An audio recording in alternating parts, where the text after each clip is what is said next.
thanks to the Atlantic Council. Our thanks to you, Sheikh Mohammed, for coming here and taking questions after a long weekend of negotiations in Paris.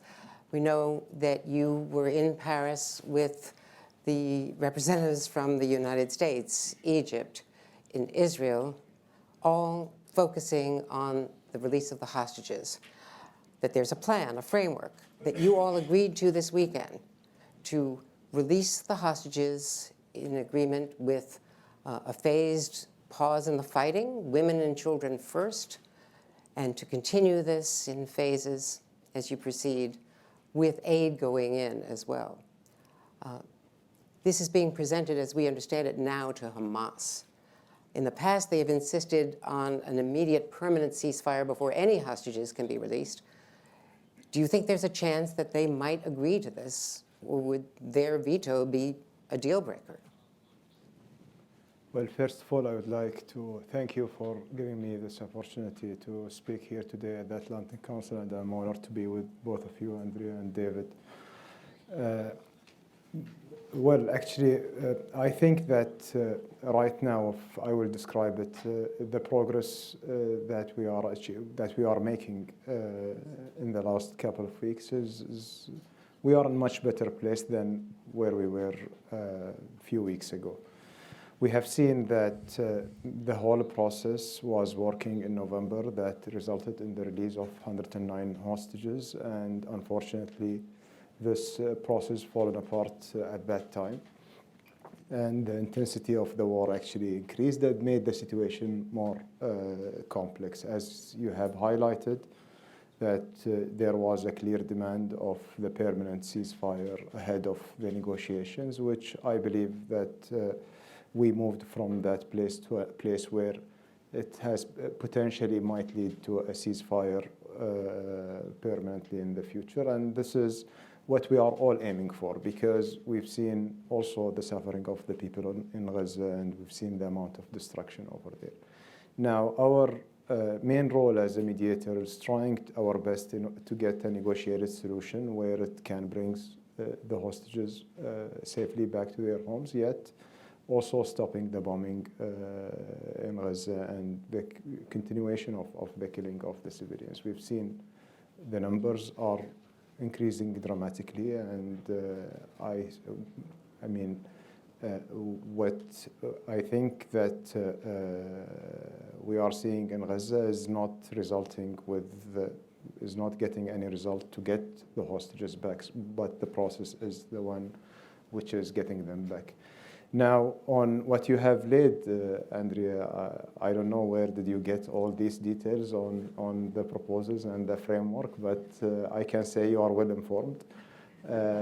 We have, I think yesterday was good progress made to get things back in shape and to at least to lay a foundation for the way forward.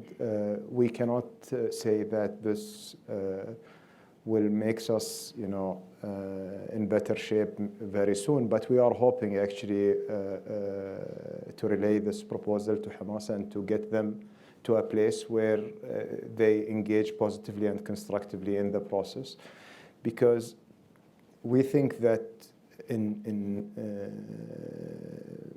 today's world, I think that's the only game in town now, and that will be the only way to get the situation de-escalated. And we hope that both parties taking this opportunity to get, of course,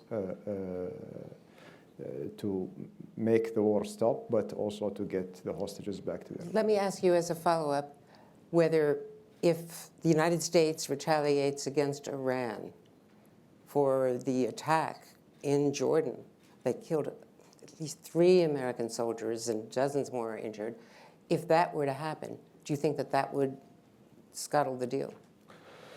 Well, first of all, Andrea, I express my condolences today to the Secretary in our meeting for the loss of the 3 soldiers, and we are hoping that the injured will... To Secretary Blinken. To the Secretary Blinken, yeah, will recover soon. And of course, the attack that happened in Jordan is condemned, infringing Jordan's sovereignty or also undermining the efforts of the coalition anti-ISIS is not something that can be acceptable.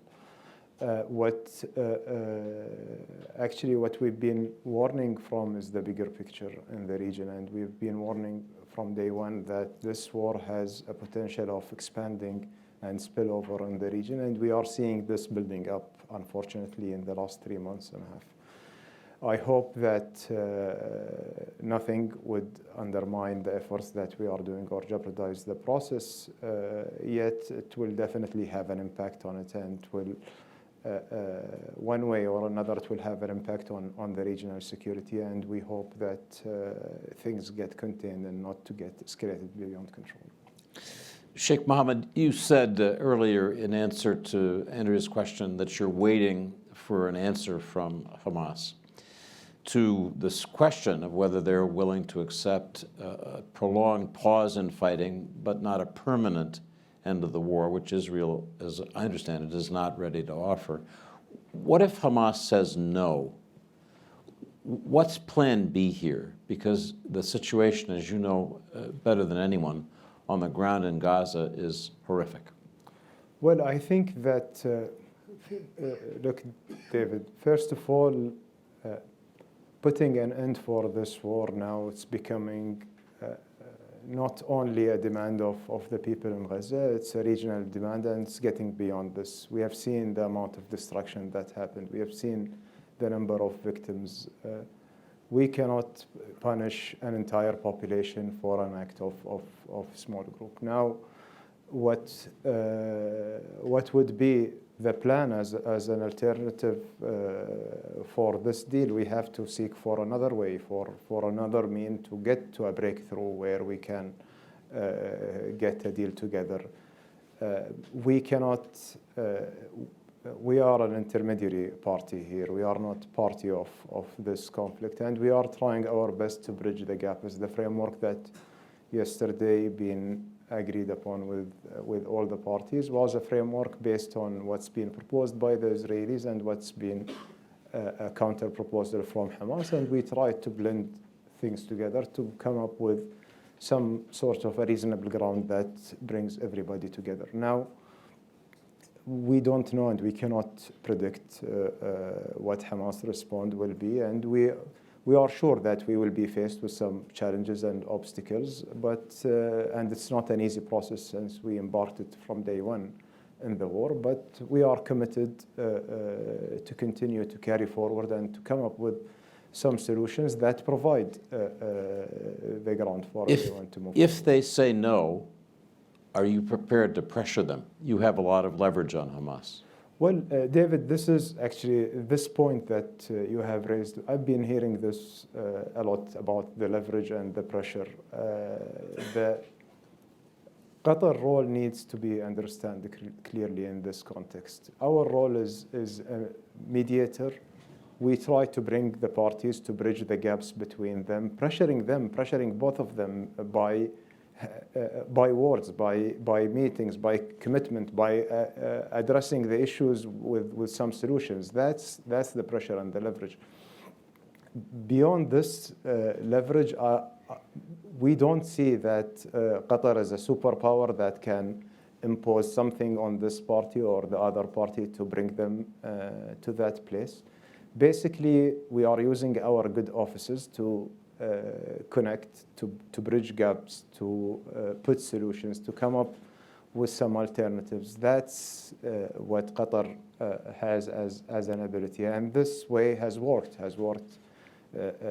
previously in the process in Gaza, has worked in process between US and Iran, has worked in a process between US and Taliban, and it's been working between Ukraine and Russia with the Ukrainian children. So that's the way that Qatar is operating. Sheikh Mohammed, Israel has today released evidence supporting its claim that at least 12 employees of the UN relief agency, UNRWA, had participated or supported the October 7th massacre. And the evidence is compelling enough that the UN fired them. The United States and other countries have cut off funding temporarily while it's being investigated. Doesn't this validate Israel's claims against the UN, which Secretary Blinken has said is the only game in town for getting aid in. And, you know, the implications are that there'll be more reluctance to get the aid in, which is so critical for the Gazans, for the Palestinians there, the civilians, and critical to the hostage deal.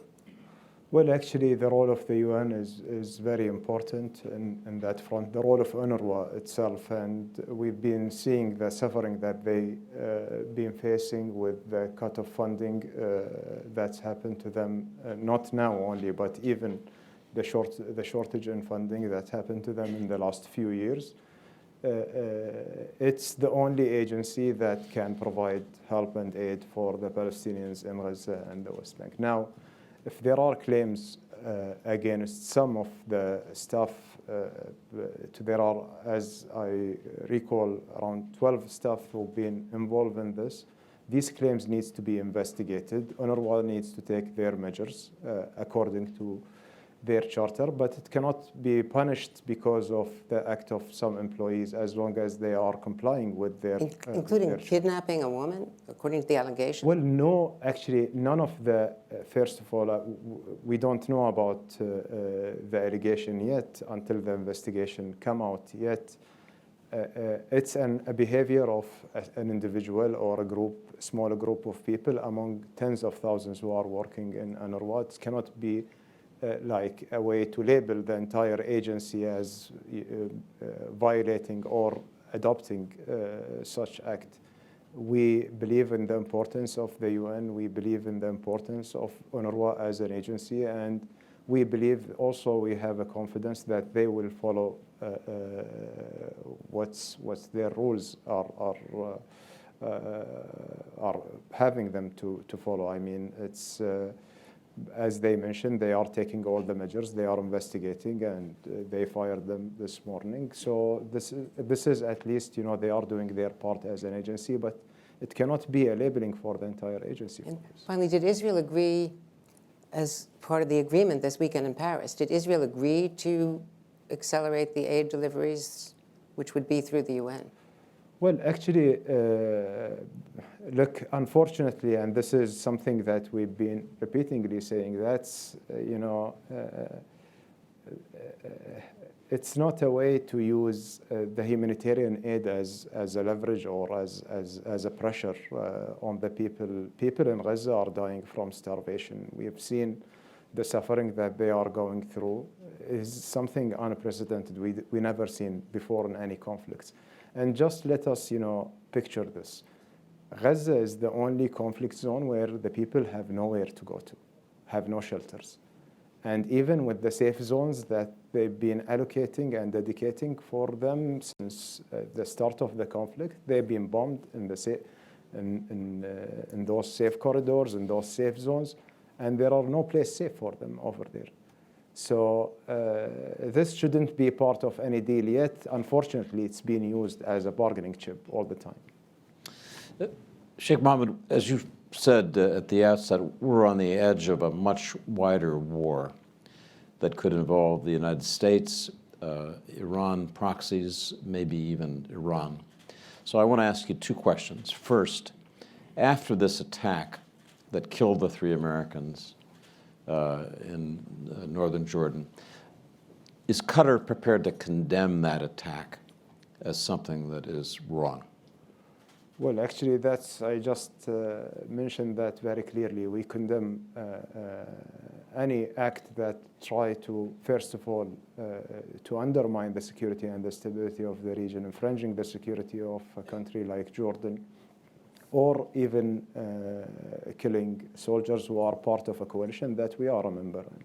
So it's not something can be acceptable. Yet we are saying that in order to get and to rescue the region from going, you know, through like more and more suffering, through more escalation, is really to find a solution and to put down what's happening in Gaza. That's a key thing. So you've favored at every stage mediation, diplomacy, and de-escalation.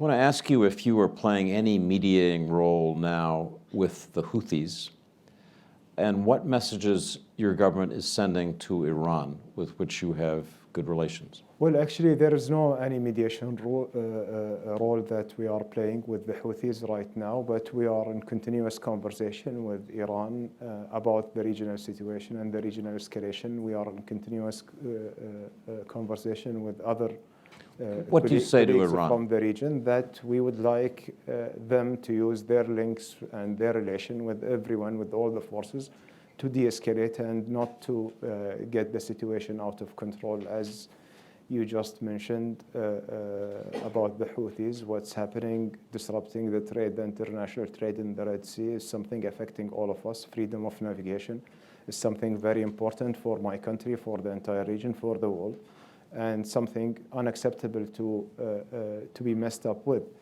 Yet we are seeing that the situation is boiling up here and there, and everyone, unfortunately, is dancing at the edge. And we have seen what happened yesterday with the attack on and killing the Americans is a result of trying to do some operations here and there to undermine the regional security or to show that some pressure, yet it resulted with the killing of 3 soldiers. In leaked audio on Israel's Channel 12, Prime Minister Netanyahu can be heard criticizing your country, criticizing Qatar. He says, I don't thank Qatar for the previous hostage releases. Why? Because for me, Qatar is essentially no different from the UN. It is essentially no different from the Red Cross, and in a way, it's even more problematic. Does that make it harder for you to deal with Israel as you were dealing with Israel this weekend in Paris? Well, honestly, Andrea, I don't want to comment on such a statements, and we are not expecting thanks from him or from anyone. We understand our role. Our role, we believe it's important. We've been very honest from the beginning. We've been very transparent with everyone, and our role has proven that it's getting results and not just putting out some statements or using it for political exploitation. And being like similar to the UN or to the Red Cross, those are humanitarian organizations. So we are proud to be among this club. The Prime Minister has also said that he's against a Palestinian state, and that his goal is to eliminate Hamas, its leadership, and its fighters as part of this military campaign. Do you think that that is possible without jeopardizing the lives of the hostages? Well, first of all, the only way forward for us to have a peaceful region is a 2-state solution. That's what Qatar stood for. That's what we are believing in. That's what we believe that the entire region has adopted a long time ago. And the 2-state solution will, of course, needs like partners on the other side. If we see a leader on the Israeli side who's opposing such a solution, then what's the alternative? Well, he would ask you, how can we live side by side with people who are dedicated to our elimination? So can there be a 2-state solution as long as Hamas is in Gaza? Well, it's not where Hamas, the obstacles of a 2-state solution back after Oslo, and we didn't see anything implemented from there. In 2001, when Arab Peace Initiative was presented, did Israel agree to at least engage in the process at that time with the Israeli government?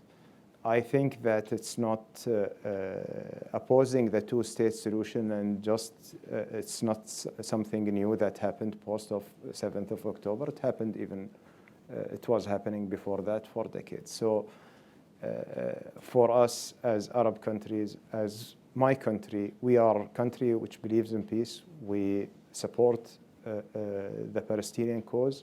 We support 2 people living side by side peacefully together. When we have seen hope in the 90s after Madrid and Oslo, Qatar was the first country in the Gulf that stepped up and opened an office, trade office with Israel, and we had a diplomatic relation at that time. or a trade relation at that time. Yet we have seen that the other party or the partner for peace wasn't serious about it. And that's when Qatar decided just to close down this channel and just keep the ongoing working channel. But getting back to Hamas, Hamas is dedicated to eliminating Israel. So doesn't Hamas have to be out of Gaza before there can be peaceful coexistence? Well, look,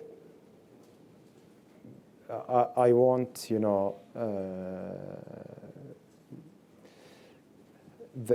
this dedication of eliminating Israel, we know that now the only way forward is two-state solution, is people living side by side next to each other. Now, whoever is accepting this principle, I believe this should be,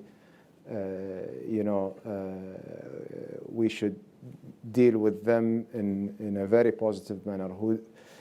But the ones who are not accepting such a principle, what is the alternative that we are providing for the people who are willing to accept this principle? That's the key issue. Your Excellency, I want to ask two questions about what we describe as the day after this terrible war ends and what governance would look like. The first is whether you imagine that Hamas would play a role in the governance of Gaza and of an eventual Palestinian state. Israel would strongly oppose that. What would Qatar's position be? Well, our position that the fate of the Palestinians should remain at the hands of the Palestinians. They are the ones who should decide what will be the way forward. For us, we see that the way forward, that Gaza cannot be addressed separately or in isolation from the West Bank. And there should be one government that take care of Gaza and the West Bank together. We have the Palestinian Authority, whatever their reforms they are willing to do, but yet this is a decision of the Palestinians factions. Those are the ones who can decide who should govern them or should not. Neither Qatar nor Israel nor anyone, I believe, in a position to impose on them something else or what we believe is right for them. And I take it from your earlier comments in answer to Andrea that you think Hamas should accept Israel's right to exist as the price of being part of the future. Is that a fair statement? Well, I think that the statement that I'm saying that everyone, now I'll just take a step back. Whether it's Hamas, Fatah, or any political ideology or political party, it's this ideology is an idea. For you to challenge this idea is to present a better idea. And the better idea here is the two-state solution. And now, whoever is opposing the two-state solution, if the majority is agreeing to, I think the people themselves will have the answer to that. So that's why I'm saying that we are not in position to decide on behalf of the Palestinian people. They can decide on their own. And we believe that the only way forward that's been embraced and adopted by everybody, including the Palestinian Authority, is to have the Palestinian state living side by side to Israel. A quick final question. Prime Minister Netanyahu, but many others, including many U.S. officials, have said that a future Palestinian state should be effectively demilitarized, able to take care of security, but not able to launch wars against its neighbors. Do you agree with that? Well, we don't want to see any country able to launch a war against its neighbor, and we want to live, peacefully with each other. Specifically, what about a Palestinian? But I think that any peace plan should include enough security guarantees for both people that they don't represent threats to each other.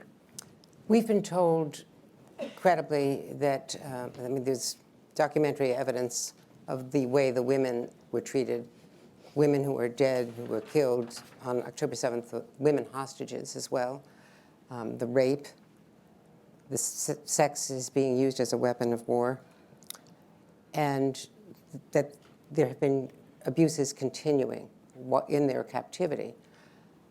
So there's such a priority on releasing these women who should have been released back in November when that was the agreement. What hope can you present to the hostage families? You met with them in Doha. You've reached out to them, your country. Some of them are here in the audience. What message can you give to the hostage families of getting their children, their relatives home? Well, of course, these kind of acts are unacceptable and are condemned, and this is something that no faith, no human being can accept. And we, regarding our role in Qatar, trying our best to get those hostages free, this is something that we've been doing from day one, even without being asked. When we have seen this situation erupted, we reached out to Hamas right away, and we were demanding to release all the hostages. Unfortunately, things went to another direction and didn't work out the way everyone wanted at the beginning. Yet we have been very persistent and committed to the process that led to the first release. We are hoping for this process to, to continue to produce for us some good results and release the rest of them. And what my message always to them to them and to the Palestinian people, that we are committed to put down this conflict, to release the hostages. His Highness the Emir has been repeatedly very persistent on making sure that all of us, we are working toward that direction. Whenever we are hearing disturbance and noises here and there, he always says we shouldn't care about these, negative things, as long as it's going to result with saving a single life. That will be worth it for us. And that's what Qatar stood for from the beginning and will continue standing for. You've been living with this crisis since soon after October 7 as a mediator, following it day to day with Israeli Mossad officials, CIA Director Burns, and others. I want to ask you, as somebody who's so close to it, the question that was put to General Petraeus at the beginning of the Iraq War, which is, tell me how this ends. In your mind, as a mediator, what does the Middle East look like in 5 years if you're successful in your mediation? Well, it depends to what direction this mediation will. If we will get to a situation where the war is ended and we go back to the same previous status, which is a separate Gaza and the West Bank, no hope for a political resolution, and the region remains as a hostage of some political dynamics happening here or there, then we are going to be in much worse situation in 5 years from now, and the situation will not, the attack that happened on 7th of October, there is another one, there is a bigger war will happen, and honestly, we don't see like a positive perspective out of it. But if we are going to seize this opportunity, we are going to ensure that after this, there is an international commitment for a peaceful resolution, for a two-state solutions. There is a clear path for the Palestinians for their statehood. Then it will be much better picture for all of us and much better perspective in the region. And we are hoping to choose this path, not to go with the previous path. Do you think Iran would agree with that? It's Iran's proxies, the Houthis, Hezbollah, Hamas. Well, it's look, I don't want to speak on behalf of any country, yet I am telling you that my position as State of Qatar, our position there in the State of Qatar, our position in the region, that we are agreeing for this, as long as the region and the parties are agreeing to this, that will be the best guarantor for the future process. We have questions now, David and I are receiving from the audience, both here and virtually, from Thomas Warwick. Hamas put out a statement in English 2 weeks ago justifying its October 7th attack. Notably, it called for a Palestinian state, but failed to call for a two-state solution. Will you publicly call for Hamas to publicly accept a two-state solution?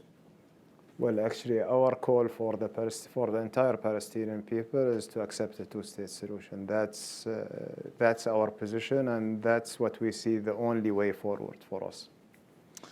So I'm looking at the next question, Mr. Prime Minister. You've repeatedly said that Qatar is a neutral mediator which has no leverage over the parties other than words, yet it's been widely reported that for years the top leadership of Hamas has lived in Qatar. How does that square with your claim of being a neutral mediator? Do you really have no leverage over an organization whose top leaders live in your country? And that comes from Professor Ord Kitri. Well, I think that this living in Qatar has been always like taken out of context. Qatar has Hamas political office now for almost 11 years. It happened in full coordination with the United States to establish communication channels and to be used in resolving the situation in the region. It has managed multiple de-escalation ceasefires throughout the years, and it's proven to be effective. We hosted Taliban political office that resulted to the agreement between US and Taliban. And it doesn't mean that being there, hosting them is a leverage that we have over them. And Qatar's role has been very clear, very transparent, dealt with in very close coordination, whether it's with the US or with the other parties that related to any conflict. So we don't see that this is as a point of leverage. We see this as a channel of communication that we are using always for good causes. And a brief follow-up. I want to ask you whether the Israeli Mossad, their intelligence service, with which you've dealt for some years, has been a reliable negotiating partner. Well, actually, the negotiation that we have accomplished, whether it's on this conflict or on the previous conflicts, it was always happening through them, and we have seen the results. Actually, that's the best judge for it. We have a question that has been submitted anonymously. I want to read it, though, because the question is about the collapsing situation in Sudan with the Qatari role to end the crisis over there, especially what is the, Qatari role to end the crisis over there, especially with Qatar's success before in Darfur peace talks and the ability of Qatar to group the Sudanese parties. I asked this just coincidentally. I was there with our UN ambassador on the Chad side of the border at questioning refugees and the toll on the civilian population in Darfur as it was when I was there in 2005 with the Secretary of State at the time, Condoleezza Rice. It is horrific and largely ignored by the world. But does Qatar have a role? Well, to see what's happening in Sudan is heartbreaking for all of us. And we've seen the suffering that the Sudanese people has been going through now for the last year, but it's even going beyond that. Qatar right now, specifically, we are not playing any specific role in what's happening in Sudan, yet there is a process in place with Saudi, and we are very supportive for the process in order to get them to an agreement between the fighting parties and to transit to more permanent status for the government of Sudan and to put down this war as soon as possible. I want to ask a question of my own and then turn to one from our audience. I've often visited Al Udeid Air Base in Qatar, which is one of the largest U.S. military bases overseas. You're a mediator between the U.S. and various forces like Hamas and others. talk a little bit about your alliance with the United States and the bet that you're making on the United States by having that huge base there. Well, actually, I believe that the relationship with the U.S. has been always strong. I mean, this is an alliance that we built decades ago between the two countries, and it's not only on defense security and regional security. It's going beyond that. There are a strong economic partnership between the two countries, huge investment presence for state of Qatar in the United States, and a huge investment by American companies in Qatar in the energy sector, of course, is a partnership that we are proud of, and American companies are working together very closely with us. In the area of education, with 6 American universities being in Qatar and serving as a hub for the region to be provided with the U.S. education within the region. So this relationship has been always very stable, very strong, very institutional, and that's what safeguarded the relationship. Of course, when we see that we are helpful and we can provide support for the U.S. in different conflicts, we always, of course, look at this as an opportunity just to strengthening the bonds between our two countries. And I believe that this is something good for Qatar to have a reliable partner such as the United States, but also good for the United States to have a reliable partner like the State of Qatar. Let me just paraphrase this question from Yad Shamal. How can the existing diplomatic and mediation be stepped up to get us from where we are, which is conflict, worsening conflict, to peace and stability? Do we need an international conference? Do we need a greater role for the UN? What more can be done to bring this home? Well, I think that there is an ongoing regional efforts right now together with some international partners in order to see what's the way forward. I think that all of us, we are very much calibrated toward how to seize the opportunity right now and to put everything on track and to go toward a two-state solution and a peaceful resolution in the entire region. Just let us picture this. If we can put an end for this conflict that's been lasting for a decade, the entire face of the region will change. And anyone who will claim the opposite, the people of the region are the ones who are going to stand against it. Let me also add one of mine. We talked earlier about your concerns about an escalation at this point, given what happened in Jordan and now the pledge from the President of the United States to retaliate. He's being pressured by Senator Graham and other critics to go directly to Iran, to retaliate inside Iran. If he were to do that, since deterrence clearly has not worked, there have been 160 attacks, would he be justified? What would be the impact if the U.S. strikes inside Iran? Well, actually, we don't encourage any attacks to happen in any country in our region, and we believe the ones who are responsible for the attacks, those are the ones who should be held accountable. Of course, we are calling for de-escalation to contain the situation as much as possible, and we are hoping that this doesn't go and doesn't reach to that level. Our region cannot just live with more escalation and further escalation. And we have to focus on the main issue over there. Getting things back and restoring calm in Gaza is going to be key to diffuse all other escalations in the region. But do you think what these militias have done, and there's some evidence that may have come from Syria, from Iranian-backed militias there, what they and what the Houthis have done with the Red Sea, could any of that happen without Iran arming them? Or does it even go beyond that? Well, directed by the regime? Well, I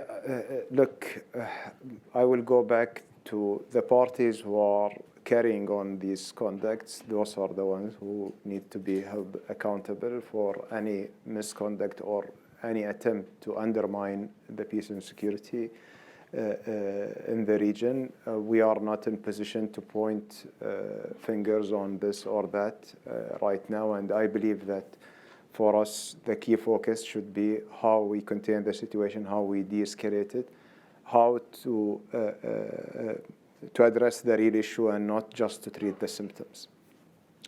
A final question as we get near the end of our allotted time. In the past, there's been a lot of tension between your country, Qatar, and the Kingdom of Saudi Arabia, next door to you. How are relations today, and where do you think they're heading? Well, I think we are in a very good shape. Look, Saudi, Qatar, GCC relationship. It's not just a traditional relationship. It's a historical bond between all the countries. We are connected, families, societies are very much connected. It's not something it go through some difficulties from time to time. We understand this. We are trying to deal with it in a wise manner and to overcome it and to look, for a better future. Our relation with Saudi right now is very good, very strong. We are working together very closely when it comes to the conflict now in Gaza as well, and also on a bilateral level. I think the collaboration between Qatar and Saudi has been improving a lot in the past few years. And this is what we are focusing on, how to make sure that GCC relationship always protected, always safeguarded, and how to build an area of common interest between all of us in order to avoid any differences in the future.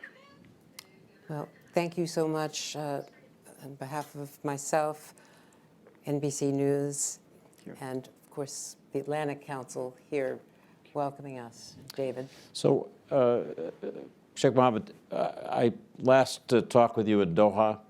Like all of us, I followed your efforts to mediate an end to this terrible hostage problem and the larger war with interest and appreciation. Thank you so much for talking with me and Andrea today and with the audience here. Well, thank you. Thank you very much for having me. Thank